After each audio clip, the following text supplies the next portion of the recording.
होमिओपॅथीबद्दल एवढा अवेअरनेस तर नाहीये आणि जगातली सर्वात मोठी महिलांची संघटना आहे. महत्वाचा विषय असतो तो म्हणजे थायरॉइड. खूप पेशंट जे असतात ते आशीर्वाद पण देऊन जातात की नाही मॅम आम्ही खूप परेशान होतो तुमच्यामुळं. ती तिची नॉर्मल लाईफ जगू शकली फक्त 2 महिन्याच्या थायरॉइडच्या ट्रीटमेंटने. थायरॉइड रिव्हर्सल आहे की नाहीये याच्याबद्दल बऱ्याचशा कॉन्सेप्ट्स आहेत, तर याबद्दल तुम्ही काय सांगाल? तर स्ट्रेस मॅनेजमेंट होणं खूप महत्वाचं आहे. आम्ही कशाला इथं 5.5 वर्ष अभ्यास केला.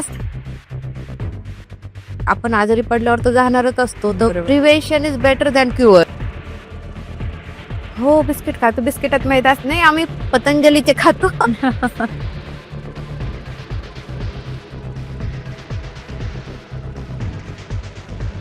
स्पॉन्सर्ड बाय अडवेंटा फार्मा.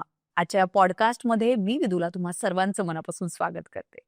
आजचा हा पॉडकास्ट खूप इंटरेस्टिंग आहे कारण या पॉडकास्टमध्ये एक वेगळा विषय आहे. खास करून जर आपण लिसनर्स जे सारे आत्ता इथे जितके पण लिसनर्स आहेत त्यांच्यापैकी जर स्त्रिया असतील तर त्यांच्यासाठी हा स्पेशल आहे. पण असं नाही की पुरुषांनी हा पॉडकास्ट ऐकायचा नाहीये. तर हा पॉडकास्ट शेवटपर्यंत बघा कारण खूप जास्त इंटरेस्टिंग होणार आहे. आजच्या या पॉडकास्टमध्ये मी स्वागत करणार आहे डॉक्टर सुनंदा खडसे यांचं. नमस्कार डॉक्टर.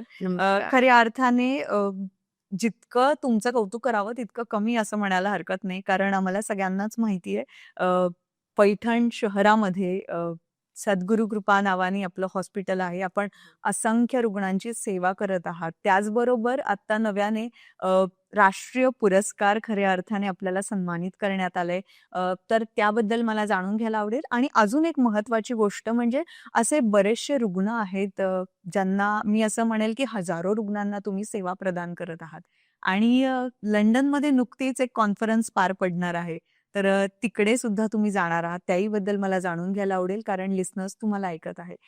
त्याचबरोबर महत्वाची गोष्ट म्हणजे आत्ता तुम्ही एक खूप मोठा ग्रुप आहे ज्याच्यासाठी तुम्ही काम करत आहात, खास करून महिलांसाठी आणि एक अवेअरनेस व्हावं यासाठी तुम्ही काम करत आहात. तर आजच्या पॉडकास्टमध्ये तुमचं खूप खूप स्वागत आहे. नमस्कार. नमस्कार. मी डॉक्टर सुनंदा खडसे. पैठणमध्ये माझं होमिओपॅथिक हॉस्पिटल आहे. गेल्या 13 वर्षापासनं मी तिथे प्रॅक्टिस करते आणि सर्वप्रथम तर पैठण जे आहे तो एक तालुका प्लेस आहे आणि तिथे माझे एकटीचंच एकमेव होमिओपॅथिक हॉस्पिटल आहे. तर ज्यावेळेस मी सुरू करत होते त्यावेळेस माझे जे कलीग्स आहे, फ्रेंड आहे किंवा घरातले सगळ्यांचाच प्रश्न होता की होमिओपॅथीबद्दल एवढा अवेअरनेस तर नाहीये आणि मग तू तिथे हे हॉस्पिटल म्हणजे योग्य आहे की नाही असे बरेचसे प्रश्न होते. ते कालांतराने आज मी योग्य आहे हे सिद्ध करून दाखवलं. माझा आत्ताच लखनौला सप्टेंबरमध्ये जी कॉन्फरन्स झाली होती, तिथे माझं पेपर प्रेझेंटेशन होतं आणि जे माझं रिसर्च वर्क आहे, मी आतापर्यंत जेवढे पेशंट बरे केलेले पित्ताशयातील खड्यांचे, तर ते सादरी केलं होतं. त्यासाठी मला तिथे राष्ट्रीय पातळीवरचा अवॉर्ड भेटला. लंडनमध्ये कॉन्फरन्स आहे, तर त्याचा सब्जेक्ट सुद्धा आहे की ऑटो इम्युन डिसीजेस आहे आणि तिथेही मी माझं पेपर वर्क पाठवलं. तर तेही सिलेक्ट झालेलं आहे. तर असे अनेक गोष्टींमुळं आणखीन प्रेरणा भेटते आणि ह्या क्षेत्रामध्ये काम करण्यासाठी उत्साह जाणवतो. तसंच माझा तुम्ही आता जसे म्हणले माझा एक खूप मोठा इनर व्हील क्लब म्हणून ग्रुप आहे आमच्या पैठणमध्ये. नव्हे तर पूर्ण जगभरात त्याच्या शाखा आहे इनर व्हीलच्या. भारतात आणि फक्त महाराष्ट्रात त्याच्या 70 क्लब आहे आणि त्यातलाच एक भाग म्हणून आमचा पैठणचा एक क्लब आहे आणि मी त्याची अध्यक्ष आहे. हो, आणि दुसऱ्यांदा तुम्ही अध्यक्ष झालात आणि हो. त्याच्यासाठी सुद्धा तुम्हाला खूप चांगली कामगिरी म्हणून पण भूषवण्यात आलं. पुरस्कार हां, मी मागच्या जे एक 6 वर्षापूर्वी अध्यक्ष झाले होते. तर त्यावेळेसही मला बेस्ट प्रेसिडेंट म्हणून अवॉर्ड भेटला होता आणि आता ह्या वर्षीही मी त्यासाठी भरपूर कामं केले. महिलांसाठी मेन म्हणजे आमचा हा जो क्लब आहे तो महिलांचा आहे आणि जगातली सर्वात मोठी महिलांची संघटना आहे की यामध्ये फक्त महिलाच काम करतात. म्हणजे वरून खालपर्यंत त्याला सपोर्ट असतोच. शेवटी किती जरी केलं तर घरामधनं महिलांना बाहेर पडायचं म्हणलं तर घरातला जो स्ट्रॉंग पिलर आहे हसबंड, Exactly. त्यांच्या सपोर्ट शिवाय हे शक्य नसतं एवढं काम करणं पॉसिबल.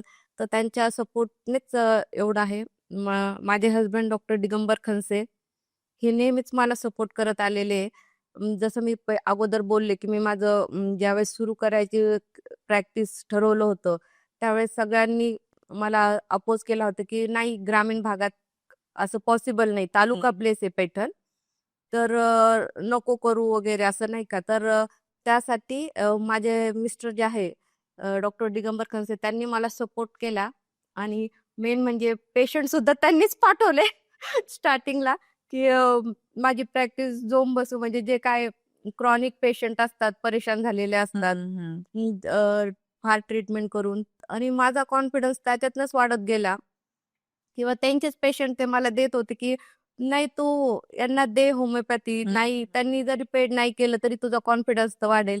असं करत करत माझी ही 13 वर्षाची कामगिरी घडत गेली आणि आज एक एवढा मोठा पुरस्कार आणि आता हे जे लंडनच्या कॉन्फरन्सचं इन्व्हिटेशन आणि रिसर्च वर्क होतं, त्याने मला आणखीन छान वाटतंय की आपण खरंच काहीतरी खूप चांगलं अचीव करतोय. आणि ज्यावेळेस आपण पेशंट बरे करतो ना, तर त्यावेळेस पण ते ऑटोमॅटिक ते एक समाधान वाटतं की कारण खूप पेशंट जे असतात ते आशीर्वाद पण देऊन जातात की नाही मॅम, आम्ही खूप परेशान होतो तुमच्यामुळं, आमचं म्हणजे खूप छान झालं असं. तर त्यामुळं पण एक जे मानसिक समाधान असतं ते आहे. आणि मुख्य म्हणजे मला समाजसेवेची पण खूप आवड होती, तर इनर व्हीलच्या माध्यमातून मी ती आवड माझी आणखीन याच्यामध्ये उतरवलीच. तर खऱ्या तरी एक अर्थाने असं म्हणतात ना, की आपल्याला आपल्या कामाची पावती मिळत गेली तर आपण काम करू. एक्झॅक्टली. आता आपण वळूया मुख्य पॉडकास्टकडे. हो. खऱ्या अर्थाने एक स्त्री महिला डॉक्टर असं म्हणेल मी. हो. स्त्री महिला यासाठी मी म्हणाले, कारण जसं तुम्ही म्हणालात, की खूप गोष्टींची जबाबदारी एकत्र असते. स्त्री या अर्थाने म्हणाले, की घराची जबाबदारी आणि या समाजाची जबाबदारी. महिला या नात्याने, की आपल्याकडे येणाऱ्या अशा काही महिला ज्यांना खरंच या भागातलं काहीही माहिती नाहीये किंवा आरोग्य क्षेत्रातलं काही माहिती नाहीये, तर त्यांना त्याच्याबद्दल अवेअर करणं. आणि डॉक्टर या नात्याने, की आपण त्या विषयाचं बरंचसं काम केलंय, आपल्याला त्या विषयाची माहिती आहे आणि याच्यामध्ये समाजकारणाची जोडून आपण म्हणू शकतो, की आम्हाला समाजाच्या हितासाठी आपल्याला सगळं करायचंय. म्हणून या अर्थाने मी तिन्ही शब्द तुम्हाला म्हणाले. तर पॉडकास्ट सुरू करायचा एक महत्त्वाचा विषय असतो, तो म्हणजे थायरॉइड. खरं तर महिलांना याची भीती आहे, पुरुषांना याची भीती आहे आणि ज्यांना थायरॉइड हा शब्द ऐकला त्यांना भीती आहे. तर एक्झॅक्टली थायरॉइड म्हणजे काय? थायरॉइड म्हणजे आता खूप कॉमन शब्द आहे हा थायरॉइड. कारण तुम्ही आजकाल जवळपास जर बघितलं, तर एका घरामध्ये 10 व्यक्ती असेल किंवा 10 घरं सोबत असतील, तर त्यापैकी 8 जणांना तुम्ही थायरॉइड डिटेक्ट झाला किंवा थायरॉइड हा शब्द माहिती असणारच. हं. कारण आजकाल इतका त्याचा प्रादुर्भाव आढळतो आहे. तर थायरॉइड म्हणजे एक छोटीशी ग्रंथी असती आपल्या घशामध्ये, कंठस्थामध्ये. बटरफ्लाय म्हणजे फुलपाखराच्या आकाराची ग्रंथी असती आणि तिचं वजन साधारणतः पाहिलं तर 20 ग्रॅम इतकंच असेल. हं. पण ह्या ग्रंथीचं कार्य जे आहे ते खूप मोठं आहे हं. आणि त्याचा आपल्या डेलीची जी लाईफ आहे त्यावरती अ, परिणाम असतोच. आणि म्हणून आजकाल हे जे थायरॉइडचे प्रॉब्लेम आहेत ते खूप कॉमनली आपल्याला आढळतात आणि लोकांच्या ज्या तोंडामध्ये थायरॉइड थायरॉइड बसलेला आहे, हं, हं. ते ह्याच कारणाने बसलेलं आहे. खरं तर असं म्हणतात ना, की जगामध्ये ओबेसिटी हा खूप मोठा प्रश्न आहे हो. आणि भारतात पण तो वाढतोच आहे. तर त्या विषयाकडे आपण येणारच आहोत. बट आता तुम्ही जसं म्हणालात, की थायरॉइड. तर मग एक्झॅक्टली आपण थायरॉइड आहे किंवा या ग्रंथी काय आहेत? किंवा आपण असं म्हणूया, की थायरॉइड हार्मोन्स जे आहेत, तर त्याला आपण कसं डिफाईन करतो? थायरॉइड ग्रंथी जी आहे ती थायरॉइड आपल्या शरीरामध्ये सिक्रेट करत असती. थायरॉइड ग्रंथीचे जे कार्य आहे ते आपल्या सगळ्यात महत्वाचं कार्य म्हणजे मेटाबॉलिझम, पचन म्हणतो आपण. हं. तर मेटाबॉलिझम करून शरीराला ऊर्जा पुरवणं, हे जे कार्य आहे ते थायरॉइड ग्रंथी करते. त्यानंतर हृदयाचं कार्याचं नियंत्रण थायरॉइड ग्रंथी करते. आपल्या शरीरातलं जे तापमान आहे त्याचं नियंत्रण पण थायरॉइड ग्रंथीकडेच असतं, हं. त्याचं कार्यसुद्धा. त्यानंतर आपले मस्तिष्कचे जे कार्य असतात, तर ते कार्यसुद्धा थायरॉइड ग्रंथीच क्रिएट करते. त्यानंतर स्त्रियांमध्ये जे पिरियड्सच्या समस्या असतात, तर त्याचे कार्य थायरॉइड ग्रंथीकडेच असतं. त्यानंतर मुलांची वाढ होणं, उंची वाढ होणं वगैरे यावरती पण थायरॉइड ग्रंथीचंच नियंत्रण असतं. तर हे सर्व कार्य जे आहे ते थायरॉइड ग्रंथी करत असते. पण यामध्ये जर बिघाड झाला, हं. तर मग हे सर्व कार्य जे आहे ते विस्कटते. म्हणजे आता जसं तुम्ही म्हणालात, की बघायला गेलं तर फक्त 20 ग्रॅम इतकं वजन असलेली ही ग्रंथी आहे, पण ती हं. सगळं आपलं शरीर कंट्रोल करू शकते. मग याची सामान्य लक्षणं म्हणजे काय असू शकतात? किंवा एखादी व्यक्ती आहे, तिला कसं कळेल, की मला ही समस्या आहे किंवा मला थायरॉइड आहे असं? थायरॉइड ग्रंथी जी आहे ती आपलं कार्य करत असते. पण ज्यावेळेस ह्या कार्यामध्ये बिघाड होतो, हं. कधी-कधी काय होतं, की थायरॉइडचे जे हार्मोन्स असतात, ते कमी प्रमाणात सिक्रीट होतात. कधी-कधी ते जास्त प्रमाणात सिक्रीट होतात. ती जी ग्रंथी आहे तिची ॲट्रॉफी होते. तर असे जर बिघाड झाला, तर मग रुग्णांमध्ये काही लक्षणं आढळून येतात. जसं की हायपोथायरॉइडिझम आहे, हायपरथायरॉइडिझम आहे, कोणाला गॉइटर असतं, कोणाला थायरोटॉक्सिकोसिस असतो. असे वेगवेगळे निरनिराळे आजार जे आहे ते ह्या जे थायरॉइड डिस्फंक्शन आपण म्हणतो, त्या डिस्फंक्शनमध्ये आपल्याला आढळून येतात. त्याची कारणे बरेचसे असतात. जसं आपण म्हणतो अनुवंशिकता असती थायरॉइडमध्ये किंवा मग थायरॉइड आपण जे म्हणतो की ऑटोइम्यून डिसीज आहे.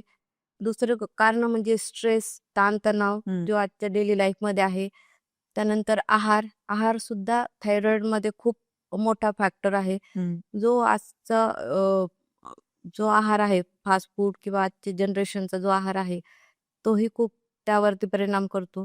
ह्या सगळ्या गोष्टीमुळे ते जे थायरॉइडचे हार्मोन्स लेव्हल कमी जास्त होती, त्यानुसार रुग्णांमध्ये आपल्याला लक्षणं आढळतात.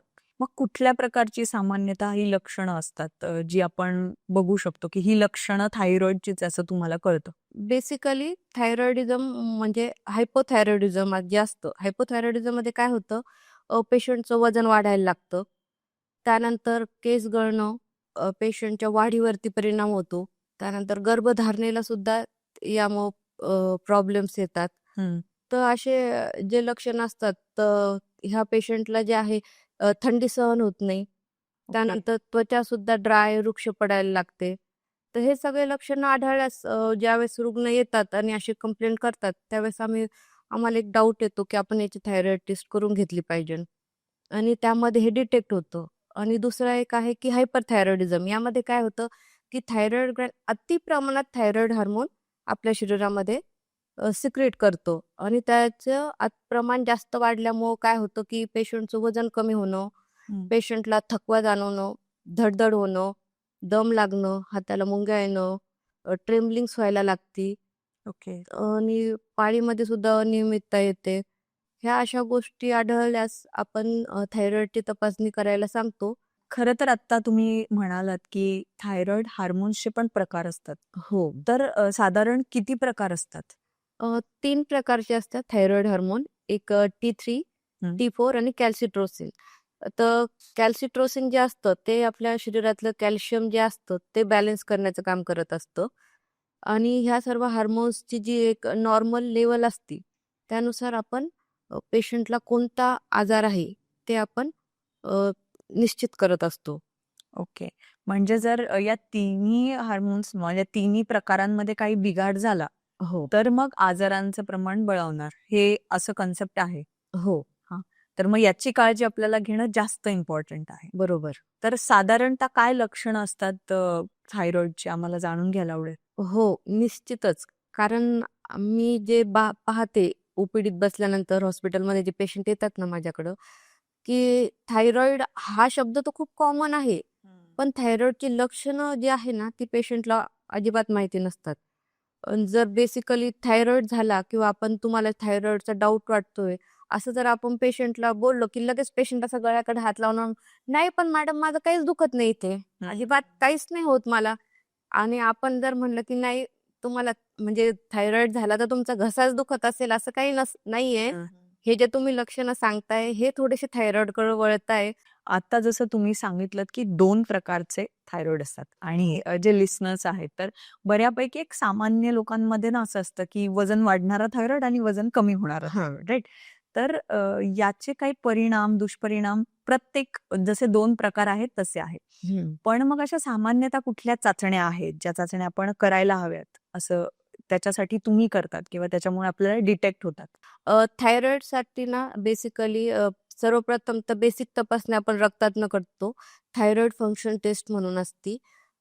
त्यामध्ये जर काही कमी जास्त व्हॅल्यू आल्या, तर त्यानुसार आपण करतो. त्यानंतर खूप जणांना आहे ना नोड्यूल्स म्हणजे गॉइटर्स पण दिसून येतात. थायरॉइड भोवती सूज वगैरे जाणवायला लागती. तर असं काही झालं किंवा थायरॉइड टॉक्झिकोसिस असतो, तर अशांच्या अल्ट्रासाउंड म्हणजे सोनोग्राफी एक करून घेतो आपण. जर खूप मोठं गाठ दिसायला लागली, तर मग आपण बायोप्सी पण करून घेतो, की थायरॉइडचा कॅन्सर तर नाहीये. ओके. ते टेस्ट करण्यासाठी. तर ह्या अशा बेसिक तपासण्या असतात, ज्या थायरॉइडसाठी आपण करू शकतो. बेसिकली काय राहतं, की पेशंट ला खूप अवेअर नसतो. त्यांना नको असतात टेस्ट वगैरे. तर मग नको आम्हाला कशाला करायच्या टेस्ट, मॅडम आम्हाला तर काही त्रास नाहीये.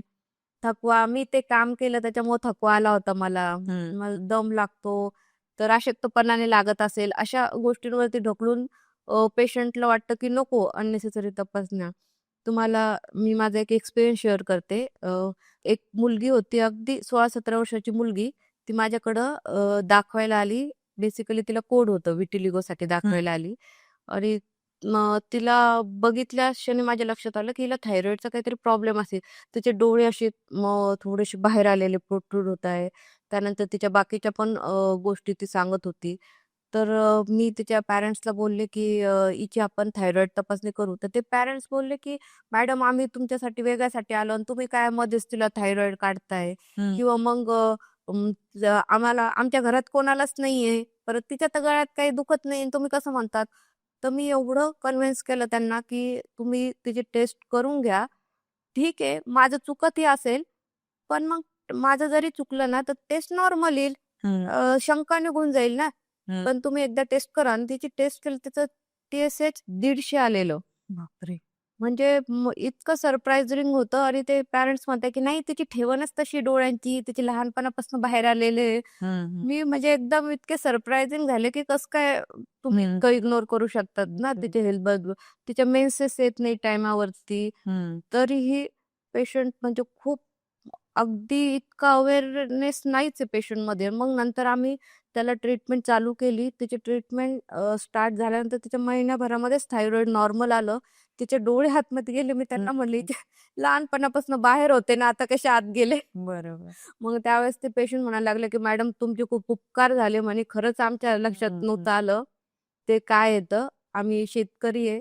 आम्ही बरं. कामाच्या नादात राहतो. आमच्या लक्षात नाही येत म्हणे रोज." हं, हं. नंतर म्हणजे फार मला हे केली, की तुमच्यामुळं आमच्या मुलीचं चांगलं झालं ते. पण एक्झॅक्टली. एक जी त्यांना मला काउन्सिलिंग करावी लागली, ती मात्र खूप विचित्र होते. विचित्र. जसं तुम्ही म्हणालात, की डोळे बाहेर येणं, तर एक्झॅक्टली काय म्हणजे दिसण्याला किंवा काय नाही प्रकार? दिसण्याला नाही. जे डोळ्यांची ठेवण असते ते थोडेसे प्रोट्रुडिंग होतात. ते काय राहतं, की खूप इग्नोर केलं तुम्ही, म्हणजे खूप अति प्रमाणात ज्यावेळेस थायरोटॉक्सिकोसिस होईल, हं, हं. त्यावेळेस ही गोष्ट होते. म्हणजे इतक्या जास्त प्रमाणात इग्नोरन्स झाला तर होतं तसं. ओके. आणि हा जो प्रकार आहे, हा साधारणतः कुठल्या वयात किंवा कुणामध्ये जास्त दिसून येऊ शकतो किंवा याचं बेसिक कारण काय असू शकतं? नाही, याला वयाचं काहीही बंधन नाहीये. ओके. आजकाल लहान मुलांमध्ये सुद्धा थायरॉइड दिसतो. याला कारण म्हणजे फक्त तुम्ही दुर्लक्ष करणं आणि ती गोष्ट जाणून-बुजून किंवा कोणाची हं. सहनशक्ती असू शकते, बरं. तेवढं सहन करण्याची. तर ती जर झाली आणि खूप जास्त प्रमाणात थायरॉइड हार्मोन्स वाढले शरीरात, तर त्यावेळेसच ही गोष्ट होते. आत्ता तुम्ही म्हणालात, की थायरॉइड ग्रंथीला सूज पण येऊ शकते हो. किंवा साधारणतः एखादी गाठ असणं, तर ते हं. कॅन्सरमध्ये रूपांतर पण असतं. हो. तर सूज असणं हा काय प्रकार आहे आणि ते कुठल्या प्रकारात मोडलं जातं आणि त्याच्यासाठी काय केलं पाहिजे आपण? सूज असणं म्हणजे बघा त्याला आपण गॉइटर म्हणतो. आता ते मेन करून काय होतं ना, आयोडीन डेफिशियन्सीमुळं होतं. अगदी मला असं वाटतं मी ज्यावेळेस लहान होते ना, त्यावेळेस मी टीव्हीवरती ॲड बघायचे, की आता समजा मिठामध्ये आयोडीनचं प्रमाण कंपल्सरी केलेलं आहे हं, गव्हर्नमेंटनी. हं. तर त्या काळात तसं काही नव्हतं. मग ते खूप बायकांमध्ये ती जी आयोडीन डेफिशियन्सी होती ना, ती असायची आणि खूप बायकांना ते गलगंड म्हणतात आपण. गलगंड मराठीमध्ये गलगंड म्हणतो. तर तो प्रकार त्यावेळेस होता आणि त्या अगदी म्हणजे अक्षरशः इथपर्यंत गाठी असायच्या त्या. लेडीजच्या हं. आणि त्या तशाच घेऊन चालायच्या. त्यांनी काही ट्रीटमेंट नव्हती, ते नव्हती. हे पिक्चर मी माझ्या लहानपणी पाहिलेलं. हं. त्यानंतर मग गव्हर्नमेंटने मिठामध्येच आयोडीनची मात्रा टाकली आणि त्या म्हणजे बराच प्रमाण कमी झालं हं. थायरॉइडचं. थायरॉइडबद्दल जागरूकता पण आली. लोकं ट्रीटमेंट पण करताय. त्यामुळेही त्याचं प्रमाण कमी झालेलं असणार. पण असं अजिबात नाहीये की पूर्ण निर्मूलन झालं. हं, हं. आजही तसे पेशंट आहे. आत्ताच माझ्याकडं असलं पेशंट बरं झालेलं की तिची अगदी इतकी गाठ होती आणि ही जी मान होती ना, ही डायरेक्ट अशी खाली पण टेकत नव्हती त्या गाठीवरती. एवढी गाठ असलेलं गॉइटर घेऊन ती पेशंट फिरायची आणि म्हणे की तिला ऑपरेशनची भीती वाटत होती. त्यामुळे तिने ऑपरेशन पण नाही केलं. मग तिला असंच कोणीतरी सांगितलं तिच्या रिलेटिव्हने कॉलनीमध्ये की इथे पैठणला खनसे मॅडम म्हणून आहे, त्यांच्याकडे थायरॉइडचं ट्रीटमेंट होती. तू त्यांच्याकडे जाऊन दाखव. तर ती म्हणजे अक्षरशः शोधत आली होती माझा दवाखाना. अ, पूर्ण पायी शोधत माझ्या दवाखान्यात आली आणि मग तिने मला दाखवलं. म्हटलं, "हो, होईल." अरे, मी त्याची ट्रीटमेंट सुरू केली, तर ती पूर्ण गाठ जी आहे पूर्ण रिव्हर्स झाली आणि तिचा थायरॉइड नॉर्मल झाला. म्हणजे अशी केस होती की ती म्हणे मला लाज वाटायची. ती अशी कंटिन्यू असा रुमाल बांधून फिरायची म्हणे मी हं. त्या गाठीभोवती. कारण कोणी पाहिलं तर विचारायचं, "हे काय झालं?" आणि मग मला कसं तरी व्हायचं. आणि मला ऑपरेशनची खूप भीती वाटते म्हणे मॅडम. इव्हन मी तिला थायरॉइड टेस्ट करायला लावते ना, त्यावेळेसच ती इतकी घाबरते. ते इंजेक्शन पण नको असतं तिला.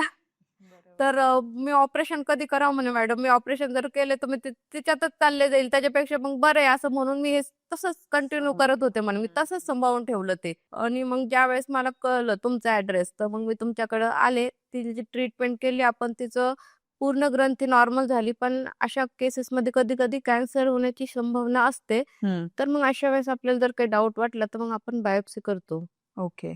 आत्ता जसं तुम्ही म्हणालात, की काही वेळेला ऑपरेशन हे असू शकतं किंवा ऑपरेशन हा एक ऑप्शन आहे हो. आणि आपण तर ऑपरेशन न करताच ती गोष्ट केली. पण मग ऑपरेट का करावं लागतं? किंवा ऑपरेट करणं हे योग्य आहे? ऑपरेट करणं ॲक्चुअली त्या दृष्टीने जर बघितलं तर ते योग्यच राहतं. कारण तो जो ग्लँड आहे तो इतका मोठा झालेला असतो, वाढलेला असतो आणि मग त्याचं प्रेशर आपले जे गळ्यातले बाकीचे अवयव असतात त्यावरती पडत असतं ना. आणि तसं ॲलोपॅथीमध्ये त्याच्यावरती काही ट्रीटमेंट नाही आहे ऑपरेशनशिवाय. हं. त्याच्यामुळं त्यांच्या दृष्टीने ते ऑपरेशन हे योग्य राहतं. आणि आत्ता गोष्ट करत आहोत आपण की होमिओपॅथिक बद्दल. बऱ्याच लोकांचा असा समज पण आहे त्याबद्दल की होमिओपॅथिक फार वेळ टाइम टेकिंग आपण असं म्हणू शकतो या हं. प्रोसेसला. पण साधारण एखादी व्यक्ती तुमच्याकडे ट्रीटमेंट घेण्यासाठी आली. कुठलाही हार्मोनल इम्बॅलन्स असेल किंवा आपण म्हणूया तुम्ही सगळ्याच प्रकारच्या गोष्टी ऑपरेट करता. पण आजचा आपला टॉपिक बेसिकली हार्मोन्सवरती आहे, जो हो. की प्रॉपर आपल्याला सांगायचा आहे. तर याबद्दल मला जाणून घ्यायला आवडेल, की साधारणतः एक लेव्हल वाढलेली किंवा कमी झालेली हे तुम्ही डिटेक्ट करता. पण नॉर्मल लेव्हल कुठली आहे, ज्या लेव्हलला एखाद्या व्यक्तीला थायरॉइड हा नॉर्मल मानला जातो? थायरॉइडचं जे टी-एस-एच हार्मोनची जी लेव्हल असती ॲक्चुअली 4.5 हे नॉर्मल लेव्हल आहे पेशंटला कन्सिडर. सांगतो ओके. किंवा त्याची लक्षणं आपल्याला त्याच्यानंतर जाणवायला लागतात. हं. पण जे आहे मला एक तुमच्या गोष्टीकडे फोकस करायचा आहे, हं. की तुम्ही जे बोलला, की होमिओपॅथी जी टाईम कन्झ्युमिंग म्हणताय, हं, हं. तर असं अजिबात नाहीये. आता होमिओपॅथीमध्ये एवढे संशोधनं झालेले आहे आणि एवढ्या टेक्नॉलॉजी डेव्हलप झालेल्या आहे, की मी आता तुम्हाला जे एक्झाम्पल दिलं त्या मुलीचं, हं. तिने माझ्याकडे 2च महिने ट्रीटमेंट घेतली असणार आहे एक्झॅक्टली. आणि हं. तिचं 150 होतं टी-एस-एच. हं. तर तिचं एका महिन्यात मी तिचं टी-एस-एच नॉर्मलला आणलं आणि त्याच्यानंतर आता तिची ट्रीटमेंट डिस्कंटिन्यू होऊन 7 महिने झाले. हं. 7 वर्ष सॉरी 7 वर्ष झाले. 7 वर्षापासून तिला एकही गोळी नाही हं. किंवा एकही पिल्स नाहीये. तरी ती नॉर्मल आहे आणि त्यानंतर तिचं लग्न पण झालं आणि तिला प्रेग्नन्सी पण राहिली. हं, हं. म्हणजे ती तिची नॉर्मल लाईफ जगू जगू शकली शकते. फक्त 2 महिन्याच्या थायरॉइडच्या ट्रीटमेंटने. हं. आणि आपण तेच जर ॲलोपॅथीमध्ये ती गेली असती, तिला ती गोळी लाईफ लाँग घ्यावी लागली असती. हं, हं. आणि शेवटी परत पुढे जे आहे 25चं 50, 50ची 100, 100ची 150 हे ज्या मेडिसिनच्या स्ट्रेंथ असतात त्या वाढतच जातात ना, त्या कमी होत आहेत. त्यामुळं मला नाही वाटत होमिओपॅथी ही टाइम कन्झ्युमिंग आहे किंवा मग खूप वेळ घेते. आता हे ऑटोइम्युन डिसीज असतात तर फक्त पेशंटला सल्ला असा असतो की असं नको व्हायला ना की तुम्हाला मध्येच सोडून द्यायचं की हा आता तुमचं आलं ना चांगलं, तुम्ही जा आणि परत हे झालं. तर म्हणून तुम्ही अंडर ऑब्झर्वेशन मध्ये ठेवण्यासाठी मी पेशंटला म्हणत असते की तुम्ही कमीत कमी वर्षभर कंटिन्यू करा. खरं तर आता आपण एक विषय बोललो की रिव्हर्सल, कारण हा फार महत्वाचा मुद्दा आहे लिस्नरसाठी हो. पण आणि सगळ्यांसाठी पण. कुठलाही आजार झाला तर तो आता कायमस्वरूपी आपल्या सोबत येणार, हे प्रत्येकाने कन्सिडर केलेलंच असतं. तर थायरॉइड रिव्हर्सल आहे की नाहीये याच्याबद्दल बऱ्याचशा कॉन्सेप्ट आहेत, तर याबद्दल तुम्ही काय सांगा?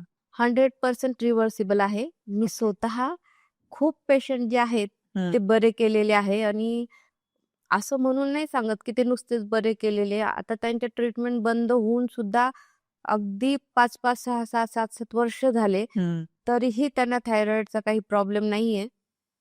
त्यामुळे मी हे 100% सांगू शकते की थायरॉइड रिव्हर्सिबल आहे.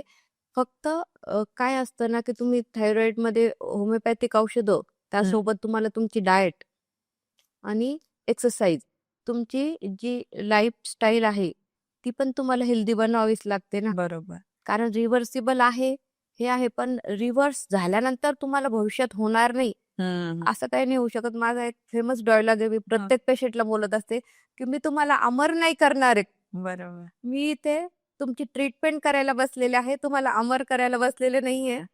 तुमची जर लाईफस्टाईल नाही बदलली किंवा म्हणजे भरपूर कॉज असतात ना, ते जर तुमच्या लाईफमध्ये आले तर कोणताही आजार तुम्हाला परत अफेक्ट करणारच. बरोबर. असं नाही होणार की परत नाही करायचं. रिव्हर्सल तर आहे, बट तुम्हाला त्याच्यासाठी एक काळजी घेणं महत्वाची आहे. या सगळ्या प्रोसेसमध्ये ना एक लाईफस्टाईल, आहार आणि योग्य व्यायाम या तिन्ही गोष्टी फार इम्पॉर्टंट असं मानलं जातं. तर आहाराचं काय महत्व आहे आणि कुठल्या गोष्टी आपण प्रकर्षाने केल्या पाहिजे किंवा कुठल्या गोष्टी आहे ज्या आपण प्रकर्षाने टाळल्या पाहिजे? कारण आता जेनझिसचा काळ आहे आणि तुम्ही जसं सांगितलं की 16व्या वर्षी सुद्धा थायरॉइडचं प्रमाण दिसून येतं. तर मुख्यतः अशा कुठल्या गोष्टी आहेत, कुठले पदार्थ किंवा प्रोसेस फूड जसं तुम्ही म्हणालात मगाशी चर्चा आपण करत होतो दोघीजणी हो. तेव्हा. तर अशा त्या गोष्टींबद्दल मला जाणून घ्यायला आवडेल. हे खूप महत्वाचा टॉपिक विचारला तुम्ही. कारण जे ऑटोइम्युन डिसीजेस होत आहे, म्हणजे फक्त थायरॉइडच नाही, थायरॉइड झाला, डायबिटीज झाला, ब्लड प्रेशर, हे जे ऑटोइम्युन डिसीजेस आहे याचं जे मेन कारण आहे ते म्हणजे आहार आणि लाईफस्टाईल. ह्या 2 गोष्टीमध्ये बदल होणं आजकाल खूप महत्वाचं आहे. सगळ्यात महत्वाचं तर तुम्ही तुमच्या लाईफस्टाईलमध्ये एक्सरसाइज ॲड केली पाहिजे. खूप कारणं असतात की मला जमत नाही, माझं हे होत नाही. मी मॅडम मी चालणं सुरू केलं होतं वॉकिंग, पण माझे ना खूप पाय दुखले, मग मी बंद करून टाकले. तर ही नॉर्मल गोष्ट असती. ज्यावेळेस तुम्ही एक्सरसाइज चालू करणार ना, तर त्यावेळेस तुम्हाला तुमचं बॉडी दुखणं किंवा ह्या गोष्टी होणं ह्या नॉर्मल असतात. काही काळानंतर मग ते तुमचं नॉर्मल व्हायला लागतं. बरोबर. कारण त्या गोष्टीची सवय नाहीये. तुमच्या स्नायूंना तुम्ही कधी ताणच नाही दिला, तर अचानक झालेला ताण ते कसे सहन करणार ना? बरोबर. मग ते तुमचे दुखणारच, त्या वेदना होणारच. पण त्या वेदना होऊ नये म्हणून न्यूट्रिशियस आहार, जर तुम्ही एक्सरसाइज सोबत एक पौष्टिक आहार ॲड केला, तर जे हात-पाय दुखणं असतात ना, ते तुम्ही टाळू शकतात. पण आपल्याला काय करायचं असतं, आपल्याला तेवढं कष्ट नसते घ्यायचे. बरोबर. आपले हात-पाय दुखल्यावर आपण एक पेन किलर गोळी घेऊन मस्त शांततेत झोपणार. मग दुसऱ्या दिवशी सकाळीच उठलं की चहा करणार आणि मस्त एक बिस्किटचा पुडा चहासोबत फस्त करणार आणि परत सांगणार, "मी काल गोळी घेतली होती ना, त्याच्यामुळे मला खूप कसं तरी व्हायला लागलं. मला खूप भूक लागली होती ना, म्हणून मी सकाळीच उठून एक चहा आणि एक बिस्किटचा पुडा फस्त केला." तर तुमची सुरुवातच तुम्ही किती अनहेल्दी करताय. बिस्किट खाताय, प्रोसेस फूड खूप अनहेल्दी. बरोबर. त्यामध्ये मैदा असतो आणि हे जे प्रोसेस फूड आणि हे ग्लुटेनयुक्त जो आहार असतो मैद्याचा पदार्थांचा, तो सगळ्यात महत्वाचं कारण आहे. मी माझ्याकडे येणाऱ्या प्रत्येक पेशंटला हाच सल्ला देते की मैदा बंद करा. मैदा बंद केल्यावर पेशंट "मॅडम मैदा खातच नाही आम्ही." मैदा खात नाही म्हणलं, तुम्ही बिस्किट नाही खात? हो, बिस्किट खातो. बिस्किटात मैदा नाही, आम्ही पतंजलीचे खातो. तर प्रत्येक पेशंटला मला हे सांगायचं आहे, की बिस्किट तुम्ही कोणतेही खा, त्याच्यात मैदा असतोच. बरं. ब्रेड आम्ही ब्राउन ब्रेड खातो मॅडम. ब्राउन ब्रेडमध्येही मैदा असतो. तुम्ही काही खाताय, त्याच्यामध्ये वाचा आणि मेन म्हणजे ते प्रोसेस फूड असतात ना. तुम्ही घरी बनवलेल्या चपाती, रात्रीच्या चपात्या तुम्हाला सकाळी चालत नाही. तुम्ही म्हणतात, की त्या शिळ्या आहे. आणि हे जे असतात बिस्किट झाले, ब्रेड झाले, पाव झाले, हे कधी तयार केलेले माहिती असतात का? तुम्ही चिप्स, बाकी ते चिप्स, कुरकुरे, त्यानंतर मॅगी सुद्धा पारबॉईल असतात. बरोबर. एक तर मैदा आणि त्याच्यावरती प्रोसेस झालेली असती डबल. पण आपल्याला अगदी सोपं सापं असतं म्हणून 2 मिनिटात मॅगी करून खायची असती आणि जिभेलाही ती टेस्टी लागते. तर ह्या अशा आहारासोबत आपण नाही हे करू शकत. तर ही खूप मोठी गोष्ट आहे जी एक चेंज व्हायला पाहिजे. जी आता तुम्ही गोष्ट म्हणालात, की इन्स्टंट लाईफ झाली आहे. त्यामुळे इन्स्टंट फूड असेल, प्रोसेस फूड असेल याचं प्रमाण वाढलंय. म्हणून कदाचित असं झालंय, की भारताला जगाची म्हणजे डायबिटीजची राजधानी म्हटलं जातं. जगामध्ये डायबिटीज वाढला तो भारतामध्ये सर्वात जास्त किंवा हार्ट पेशंट जेवढे पण आहे भारतात, तेवढे जगात कुठे नाही असंही मानलं जातं. तर या गोष्टींवर आपण लक्ष केंद्रित करायला पाहिजे. कारण भारतीय थाली जी आपण म्हणतो ती सर्व परिपूर्ण आहे असं म्हणतो आपण, की सगळ्या भाज्या, फळं हे खाणं. त्याचबरोबर जसं तुम्ही सांगितलं, की व्यायाम. पण एक महत्वाचा मुद्दा तो म्हणजे ताणतणाव. आणि आपल्या ताणतणावाचं व्यवस्थापन हल्ली होत नाहीये किंवा एकटेपणा असेल किंवा कोविडच्या काळानंतर असं झालंय, की सोशल मीडिया वाढले त्यामुळे परस्पर भेटीगाठी कमी झाल्यात. तर या सगळ्या गोष्टींचा याच्यावरती परिणाम होऊ शकतो थायरॉइडवरती किंवा या सगळ्यांवरती थायरॉइड वाढण्याचा काही परिणाम होऊ शकतो? हो, डेफिनेटली. म्हणजे ह्या सगळ्यांचा परिणाम आहेच थायरॉइडवरती. जे थायरॉइडचे पेशंट वाढताय ना, तर त्याचं मेन कारण हेच आहे. तुम्ही आता अगदी बघा जे छोटे मुलं असतात ना, 4-5 वर्षाची जी मुलं असतात का, ते सुद्धा खूप चिडचिडे, चिडखोर, हट्टी जाणवतात. चिडचिड म्हणजे काय असतात ना, त्यांना नको म्हणजे आपल्याला चिडचिड कधी होती? आपण कधी याचा विचार केला का? आपण काय करतो म्हणजे जनरली मी जे पॅरेंट्स असतात ते येऊन माझ्याकडे कंप्लेंट करतात, की हा फार हट्टी झाला, हा फार चिडचिड करतो, याला फारच मोबाईल लागतो. पण त्याचं कारण आपण कधी जाणून घेतलं का? आपल्याला ज्यावेळेस चिडचिड होती तर का होते? म्हणजे वयाच्या 5-6 वर्षापासून तुम्हाला ताणतणाव जाणवायला लागला आहे ह्या ह्या काळामध्ये. तर ही खूप मोठी गोष्ट आहे आणि याच्यावरती विचार होणं पण खूप महत्वाचं आहे. फक्त चिड-चिड करतोय म्हणून आपण ती गोष्ट सोडून देतो किंवा काही पॅरेंट्स मारतात मग. हां, चिड-चिड करतो का मग मारतो. पण तो पर्याय नाहीये ना. तुम्ही कुठेतरी ती गोष्ट विचार करा, की हा का बरं चिड करतोय? म्हणजे स्ट्रेस मॅनेजमेंट हे लहानपणीपासूनच हल्ली व्हायला शिकवायला हवं. शिकवायला हवं, की चिड करतोय तर आपण त्याच्याशी संवाद घालायला हवा. की काय पाहिजे नाही, का बरं पाहिजे नाही. आपणच जर मोबाईल बघत बसलो, तर मुलंही बघणारच. ते म्हणतात मला पण एक दे. मग आपल्याला डिस्टर्ब होतं म्हणून आपण त्याला एक देतो आणि आपण एक घेऊन बसतो. बरोबर. तर हे चुकीचं आहे. सर्वप्रथम तर आपण सुद्धा जे मोबाईलचा वापर आहे, तो लिमिटेड करायला पाहिजे. मुलांसमोर अजिबात करायला नाही पाहिजे. त्यानंतर ज्यावेळेस मुलं असतील घरामध्ये, आता तर बेसिकली सर्व मुलं स्कूलमध्ये मॅक्झिमम वेळ स्पेंड करतात. त्याच्यानंतर आता सगळं न्यूक्लिअर फॅमिली आहे. घरं सुद्धा अगदी सोशल. मुलांना ग्राउंड राहिले नाही खेळायला बरोबर. आणि सिक्युरिटी नसल्यामुळे आपण बाहेर सोडत नाही मुलांना. तर मग घरात आपण मुलांना थोडासा वेळ देणं महत्वाचं आहे. त्यांच्यासोबत आपण स्वतः खेळणं. म्हणजे त्याचंही स्ट्रेस मॅनेजमेंट होणार आणि आपलंही होणार. एक्झॅक्टली. आणि त्याची जी स्मरणशक्ती असती, बुद्धी असती, त्याला वाढायला प्रेरणा भेटते, चालना भेटते. तर स्ट्रेस मॅनेजमेंट होणं खूप महत्वाचं आहे. रिस्पॉन्सिबिलिटी खूप असतात. आपल्याला खूप पुढे पळायचं असतं. बरोबर. खूप साऱ्या गोष्टी अचीव्ह करायच्या असतात. पण मग त्यामध्ये आपण स्ट्रेस मॅनेजमेंट करणं खूप महत्वाचं आहे. तर ही जी चिडचिड आहे, ती सर्वप्रथम प्रत्येकाने का होतीये ते विचारलं पाहिजे. आणि ती मॅनेज करण्यासाठीच मी जे बोलले, की तुम्ही थोडंसं एक्सरसाइज आणि डाएट पण खूप इफेक्टिव्ह असतोय स्ट्रेस मॅनेजमेंटमध्ये. बरोबर. आता तुम्ही म्हणालात, की वयाच्या 5व्या वर्षापासनं स्ट्रेस आहे. तर या स्ट्रेसचं मॅनेजमेंट तेव्हापासून तर आपण करायलाच हवं. पण दुसरी महत्वाची गोष्ट की असे काही ट्रॉमाज असतात, आपण तेही म्हणतो की हम्म. तर ते ट्रॉमाज पुढे जाऊन त्याचं रूपांतरण इकडे स्ट्रेसमध्ये होऊन आणि मग हा प्रकार होऊ शकतो आपल्याला किंवा थायरॉइड होऊ शकतं. म्हणजे काही ट्रॉमाज इफेक्ट करतात पास्टचे आपल्या. हो हो, 100% करतात. अशी आत- कुठली घटना आहे किंवा असं कुठलं पेशंट आहे तुमच्या प्रॅक्टिसमध्ये? हम्म, कारण लिसनर्स आहेत, यापैकी बरेचशी लोक आहेत, कारण या विषयावरती जनरली बोललं जात नाही. हम्म, कारण एक एक्झाम्पल मला नक्की आवडेल तुम्हाला सांगायला.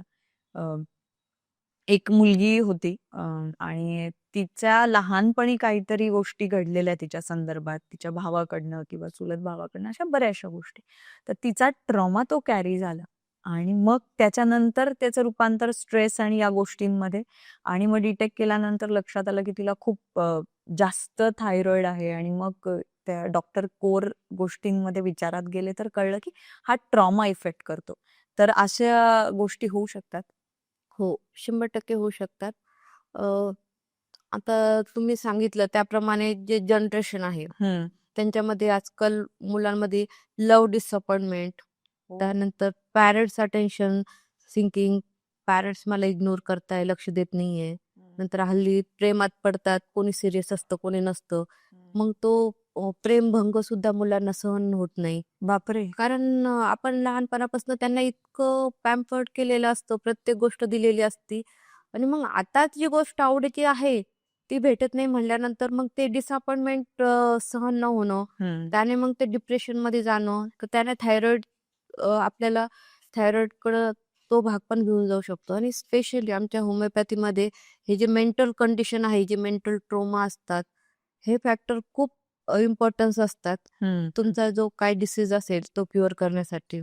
तर ह्या गोष्टी आपल्याला मॅनेज करता आल्या पाहिजे हं. किंवा मग अशा वेळेस आपण मुलांसोबत संवाद साधणं खूप महत्वाचं आहे किंवा आता एक आपण म्हणू नाही शकत जनरेशन चेंज होतीये, पण बायकांना सासूरवास असतो. बरोबर, एक्झॅक्टली. हां, नाहीतर मग नवरावास पण असतो. नवऱ्याचा पण त्रास असतो. बरोबर, बायकांना सगळेच चांगले असतात असे नाहीये. बरोबर. हे तर सगळे ट्रॉमाज इफेक्ट करू हे ट्रोमाज पण इफेक्ट करतात. त्यानंतर फायनान्शियल लॉस आहे, हं. फायनान्स मॅनेजमेंट हं. किंवा मग जॉबमध्ये काही प्रॉब्लेम्स येत आहे. तर ह्या गोष्टी सुद्धा खूप इफेक्ट करतात त्यांच्या मेंटल कंडिशनवरती. तर म्हणजे जसं आता तुम्ही म्हणालात, की फक्त 20 ग्रॅमचे ग्रंथी आहे. हं, पण पूर्ण आपलं आयुष्य, म्हणजे आयुष्याची सुरुवात ते आता आपलं जे वय चालू आहे. अ, रोज घडणाऱ्या घटना असतील, रोज आपण घेणारा आहार असेल किंवा रोज आपण ज्या ऍक्टिव्हिटी करतो, त्या सगळ्यांचा इफेक्ट होऊ शकतो जर आपण त्याचं वेळोवेळी मॅनेजमेंट नाही केलं तर. हो. आणि त्याचं आपल्याला नुकसान पूर्ण आयुष्यभर भोगावं लागू शकतं. त्याच्यामुळे इतकं महत्वाचा मुद्दा आहे. कारण ही गोष्ट फार महत्वाची आहे. आपल्याला डायबिटीज झाला तर आपण डायबेटोलॉजिस्टकडे जातो. हो. हार्ट स्पेशालिस्टकडे जातो. जर आपल्याला टेन्शन आलं तर आपण विचार करतो, की माझ्या मनाची काळजी घ्यायला मला सायकियाट्रिस्टकडे जायचंय. पण आपण असा कधी विचार करत नाही, की थायरॉइड ट्रीट करण्यासाठी आपल्याला अशा काही स्पेशालिस्टकडे जाण्याची गरज आहे. तर ही अवेअरनेस होणं फार महत्वाचं आहे. तर डॉक्टर म्हणून तुम्ही याबद्दल काय सांगाल? हे अगदी महत्वाचं विचारलं. कारण खूपदा काय होतं, की अ, आपल्याला खूप दम लागतोय. मी जसं बोलले, हं. की वीकनेस वगैरे वाटला, थकवा वाटला, तर डॉक्टर आपण म्हणलं जरी पेशंटला थायरॉइड करत होतो, पेशंट म्हणतो, "नाही, नाही, मला अशक्तपणा आला. मी खूप काम केलं. आमच्याकडं असं-असं काम होतं, त्यामुळं आला." तर मग मला काहीतरी टॉनिकच्या गोळ्या, औषधं द्या किंवा मग आपल्याला दुसरा काही जाणवतोय हार्टशी रिलेटेड किंवा मग एन्झायटी, डिप्रेशन जाणवतंय, तर आपण सायकियाट्रिस्टकडे जातो. सायकियाट्रिस्टची औषधं घेतो. पण ह्या लक्षणं थायरॉइडची असू शकतात. हं. ही माहिती असणं खूप गरजेचं आहे, की आपण थायरॉइडचीही टेस्ट करून पाहिलं पाहिजे. तसं जरी काही नाही वाटलं तरी ॲन्युअली प्रत्येकाने आपली जी बीपी, शुगर, थायरॉइड ज्या रूटीन टेस्ट आहे, हं. त्या करण्याची आपल्याकडं म्हणजे पद्धत खूप रेअर आहे. हं. हं. तर ती व्हायला पाहिजे, की आपण जे म्हणतात ना, आरोग्य हीच खरी संपत्ती. संपत्ती. बरोबर. पण असं कोणी मानत नाही. हं. म्हणजे मी स्वतः प्रॅक्टिसमध्ये असे लोकं पाहिलेले आहे, की जे म्हणजे त्यांना घालायला कपडे ब्रँडेड लागतात. हम्म. पण त्यांना दवाखान्यात ते जर आजारी पडले तर दवाखाना असा 50-100 रुपयातच व्हायला पाहिजे असे डॉक्टर लागतात. हम्म. आणि मग तुम्ही खूपच टेस्ट सांगतात विनाकारण आणि कशाला करायच्या ह्या टेस्ट हम्म. आणि तुम्ही खूपच फीज घेतात असंही बरेच बस. पेशंट म्हणतात. तर ते सगळं डिपेंड असतं. तुमचं आरोग्य हीच तुमची खरी संपत्ती आहे. बरं. तुम्ही कितीही ब्रँडेड कपडे घातले पण जर तुमच्या चेहऱ्यावर तेज नसेल तर एक्झॅक्टली. त्याचा काही उपयोग नसतो. मला असं वाटतं की आरोग्याला महत्त्व देणं खूप गरजेचं आहे. म्हणून प्रत्येकाने आपल्या बर्थडेला असो किंवा अॅनिव्हर्सरीला असो दोघांनी मिळून एक रुटीन चेकअप हा व्हायलाच पाहिजे किंवा करून घेणं खूप महत्त्वाचं आहे. अ, आपण आजारी पडल्यावर तर जाणारच असतो. द बरोबर. Prevention is better than cure. Exactly. जसं तुम्ही म्हणालात की दरवर्षी वाढदिवस जसा आपण साजरा करतो, तर मला असं वाटतं की या सगळ्या टेस्ट आपण करायलाच हव्या. आणि स्पेशली थायरॉइड ज्याच्याबद्दल आपण बोलत नाही, त्याची टेस्ट तर आपण करूनच घ्यायला हवी. 100% एक ना महत्वाचा मुद्दा हल्ली फार गोष्ट याबद्दल विचारात केली जाते. ती म्हणजे जर एखाद्या मुलीला थायरॉइड डिटेक्ट झाला, तर तिला आधी टेन्शन हे नसतं की मला थायरॉइड डिटेक्ट झाला, मला आता त्याच्यावरती काहीतरी काळजी घेतली पाहिजे. तिला टेन्शन हे असतं की आता मला लग्नाला प्रॉब्लेम येणार, आता मला प्रेग्नन्सीला प्रॉब्लेम येणार. कारण मी अशी बरीचशी पाहिली आहेत उदाहरणं, तुम्ही पाहिली असतील प्रॅक्टिसमध्ये, हो. की मुलींना थायरॉइड झाला म्हणजे तिच्या लग्नामध्ये अडथळे येणार. दुसरी गोष्ट सर्रास लोक नाहीही म्हणतात कारण हं. खूप मोठी गोष्ट मानली जाते ही. तर याबद्दल अवेअरनेससाठी डॉक्टर या नात्याने तुम्ही काय सांगाल? खूप महत्त्वाचा प्रश्न विचारला. कारण मी सुद्धा माझ्या ज्या डेली प्रॅक्टिसमध्ये आहे. म्हणजे पॅरेंट्स असे असतात, की पॅरेंट्सला आपण नुसतं म्हणलं जरी ना, की हिची थायरॉइडची टेस्ट करायची, ते लगेच घाबरतात, की "नाही ना मॅडम आणि मग कसं तिचं थायरॉइड झालं तर हमेशा के लिए गोली चालू हो जाएंगी आणि मग हिच्यासोबत कोणी लग्न नाही करणार." असं म्हणजे रिपोर्ट यायच्या आधीच हे सगळे प्रश्न त्यांच्या मनामध्ये यायला लागतात. आणि जर थायरॉइडची टेस्ट पॉझिटिव्ह आलीच, तिला थायरॉइड डिटेक्ट झाला, मग तर डायरेक्ट रडापडी चालू होती केबिनमध्ये, की बापरे! आता हिचं लग्न कसं होणार? हिला कोणीच हो म्हणणार नाही. आणि लोकं काय म्हणतील, की हिला गोळी चालू आहे, आम्हाला अशी मुलगी नको. आणि आहे मेंटॅलिटी तशी बऱ्याच लोकांची आहे, की नाही ही आता ऑलरेडीच आजारी आहे ना, मग कशाला हिच्यासोबत लग्न करायचं? तर अशा लोकांना मी बरंच समजून सांगत असते. तर सर्वप्रथम अशा लोकांसाठी होमिओपॅथी हे एक वरदानच आहे, की थायरॉइड ती पूर्ण रिव्हर्स करून देते पेशंटला. फक्त एक प्रॉपर ट्रीटमेंट घेणं गरजेचे असते. आजकाल काय होतं लोकं YouTubeवरती, ह्याच्यावरती बघतात, Googleवरती बघतात, की हे औषध आहे, हे घेतात आणि मग काही फरक पडला नाही, की मग म्हणतात, की "नाही ना, त्याने पण काही फरक पडत नाही आणि तुम्ही असं कसं म्हणतात, त्याने बरं होईल म्हणून." तर एवढा मोठा आजार आहे थायरॉइड, तो तुम्ही जर Googleवर YouTubeवरती पाहून मेडिसिन घेऊन बरं करणार म्हणला, तर कसं जमेल? आम्ही कशाला इथं 5.5 वर्ष अभ्यास केला असता. आम्ही Googleवर पाहूनच ट्रीटमेंट दिली असती. एक्झॅक्टली. तर असं नसतं. त्याला एक प्रॉपर ट्रीटमेंट, प्रॉपर मॅनेजमेंट असतं. ते करून तुम्ही थायरॉइड पूर्ण बरा करू शकतात आणि थायरॉइड बरा झाल्यावरती ह्या गोष्टी ज्या आहे त्या राहतात. कारण थायरॉइड असलेल्या व्यक्तीला गर्भधारणेला प्रॉब्लेम येतो. ही गोष्ट आता जनरली माहिती असल्यामुळं बरेच जण थायरॉइडला नाही म्हणतात थायरॉइड असेल तर मुलींना. पण आता लग्नानंतर थायरॉइड झाल्यावर काय करणार? बरोबर. अशांना मी ते म्हणते, की लग्नानंतर पण होऊ शकतो, असं काही नसतं. तर त्यासाठी आपण प्रिकॉशन घेऊ शकतो. मी जसं सांगितलं तसं तुमच्या लाईफस्टाईलमध्ये बदल करणं आणि सर्वात बेस्ट होमिओपॅथिक ट्रीटमेंट तुम्हाला थायरॉइड झालाच, तर तुम्ही होमिओपॅथिक ट्रीटमेंट स्टार्ट करा.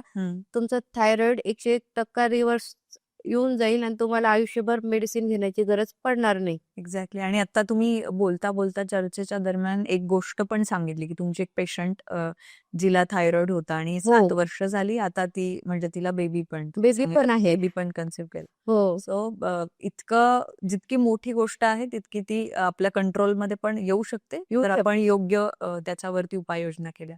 खरं तर तुम्ही आता म्हणालात, की जेनझीचा काळ आहे, एआयचा काळ आहे. त्याच्यामुळे एआय फार आपल्या लाईफमध्ये आणि डेली रुटीनमध्ये हे करतात. तर त्याच दरम्यानचे असे काही मिथ्स आहेत जे आता जेनझीच्या काळामध्ये ट्रेंडिंगला आहे असं म्हणूया.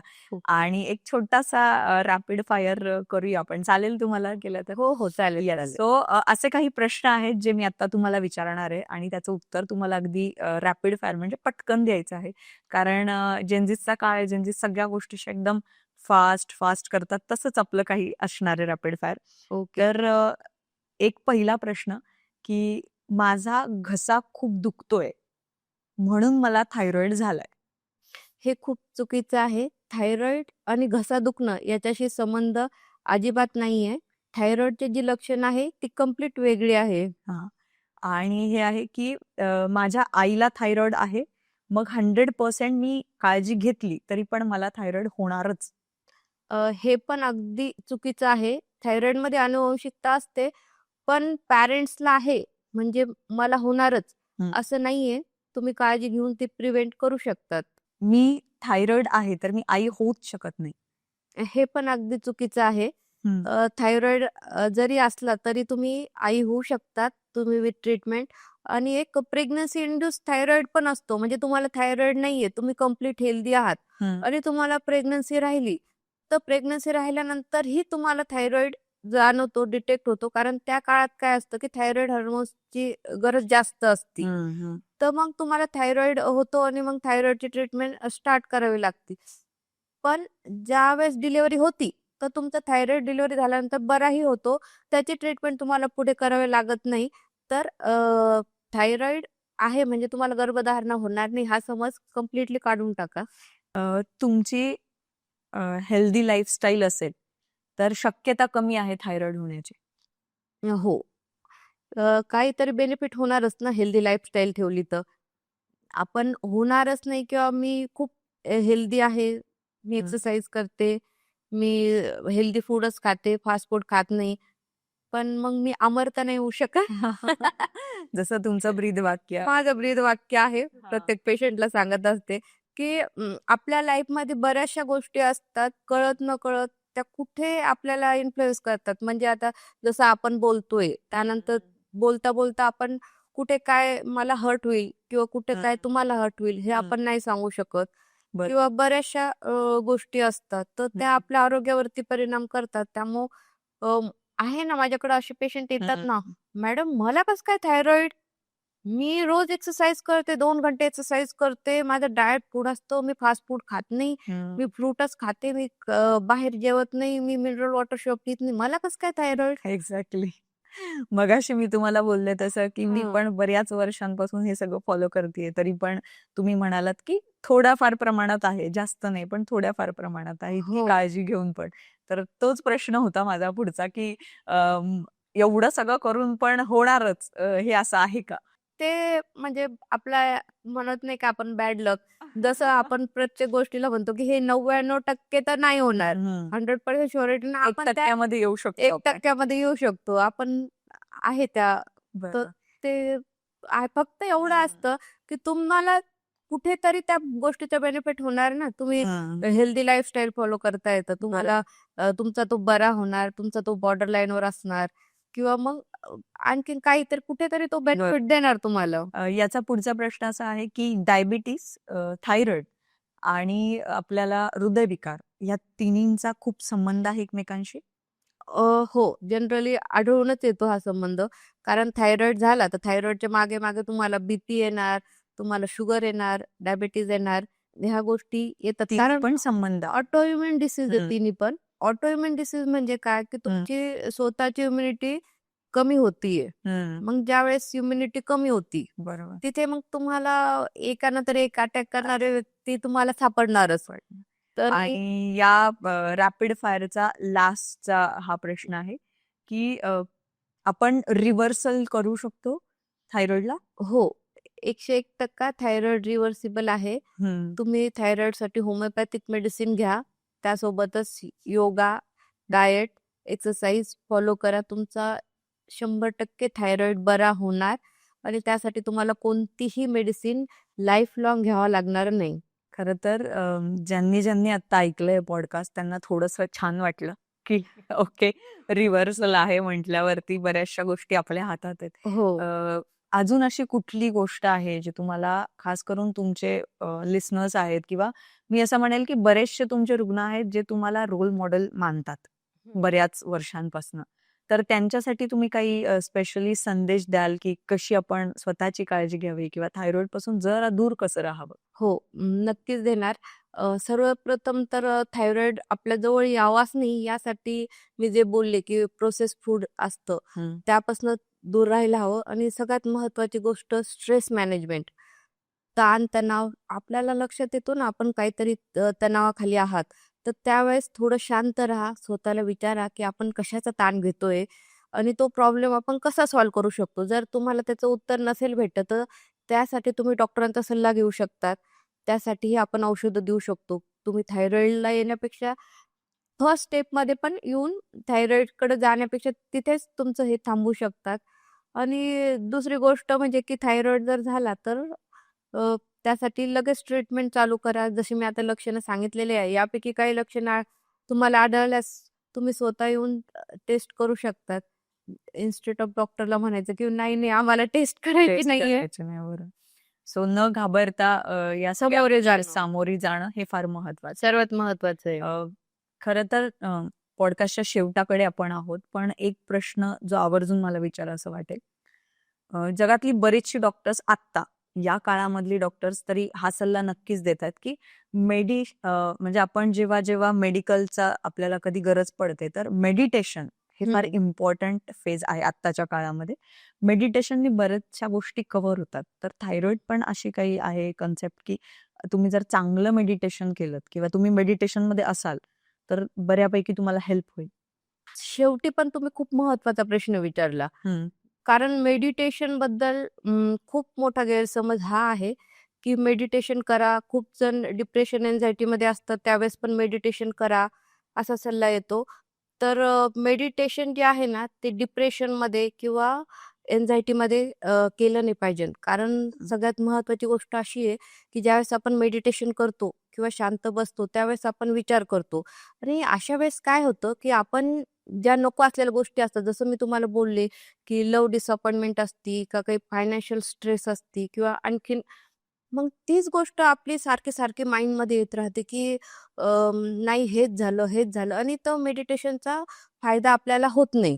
हं. आणि आपण काय म्हणतो, की हा मेडिटेशन करा किंवा तुम्हाला म्हणजे कोणी सल्ला देत असेल, की जा आणि मेडिटेशन करा, तर तो म्हणजे अतिशय चुकीचा आहे. हां, मेडिटेशन तुम्ही कधी करायला पाहिजे, की तुमची खूप स्ट्रेसफुल आहे, की सकाळी उठल्यापासून तुम्हाला निवांत राहायला वेळ भेटत नाही. कंटिन्यू काम चालू असतं, तुमचं एक्झर्शन चालू असतं, तुमचं कुठेही माइंड रिलॅक्सेशन होत नाही. तर अशा वेळी तुम्ही मेडिटेशन करा आणि थायरॉइडसाठी जे आहेत ते तुम्ही योगासनं केली पाहिजे. हं. मेडिटेशन जे आहे ते एन्झायटीमध्ये अव्हॉइड करा, डिप्रेशनमध्ये अव्हॉइड करा. म्हणजे योग्य सल्ला जसं आपण मगाशी बोललो, की प्रत्येक जण एक वेगळं स्पेशालिस्ट आहे. हां. तर तुम्हाला या गोष्टी जर करायच्या असेल, तर घरी ट्राय नका करू. तुम्ही योग्य सल्ला घ्या हो. आणि त्या सल्ल्यानेच तुम्ही त्या गोष्टी करू शकता. खरं तर हा पॉडकास्ट थांबू नये असं जरी मला वाटलं, तरी पण वेळ काही आपल्या हातात नाही आणि आज इतकं बिझी शेड्यूल होतं. अजूनही तुमच्या हॉस्पिटलला पेशंट्स तुमची वाट बघतच असतील. हो. यात काही शंका नाही आणि असेच सगळ्यांचे आयुष्य सुंदर करत राहा. अमर नाही, पण हेल्दी आयुष्य तरी जगायला तुम्ही शिकवत आहात सगळ्यांना. त्यामुळे आजच्या पॉडकास्टमध्ये मला फार छान वाटलं. बऱ्याचशा गोष्टी तुमच्याकडून जाणून घेता आल्या. आज लिसनर्सला पण बरीचशी माहिती आज तुमच्याकडून मिळाली. आम्ही अमर तर होऊ की नाही माहिती नाही, पण या माहितीने नक्कीच आम्ही हेल्दी लाईफ नक्की जगू शकू. Thank so much doctor. तुम्ही आलात आणि इतका महत्त्वपूर्ण वेळ आम्हाला दिलात. पुन्हा भेटणार आहोत नवीन चर्चेसह नवीन पॉडकास्टमध्ये. धन्यवाद.